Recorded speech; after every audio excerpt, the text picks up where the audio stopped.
Celebrations in two cities, but for very different reasons. European leaders in Brussels sign a political agreement with Ukraine's new government.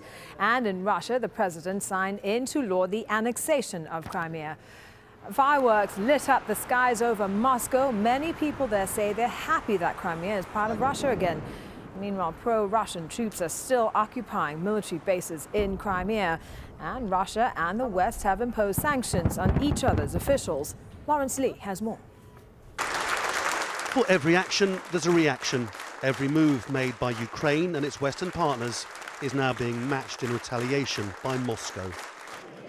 In Brussels, European Union leaders met for a second day in order to speed up and entrench Ukraine's move westwards, with deals in the making on everything from legal reform to consumer rights. All this should, it's hoped, end the rampant corruption that's plagued Ukraine for years, as well as putting the country on a much closer political footing with the European Union. This is the historic day for my country, and we believe this is the historic day for the entire Europe. We want to be a part of big European family. It recognizes the aspirations of the people of Ukraine to live in a country governed by values, by democracy and the rule of law. Of course, the Russian president is entirely impervious to all of that.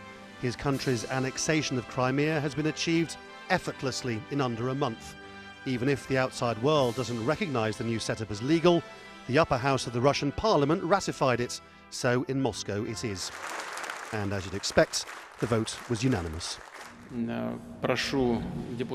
I call on all members of both houses of parliament to actively engage in this effort and make everything possible for this process to continue painlessly and be fruitful for the whole of Russia and Crimea.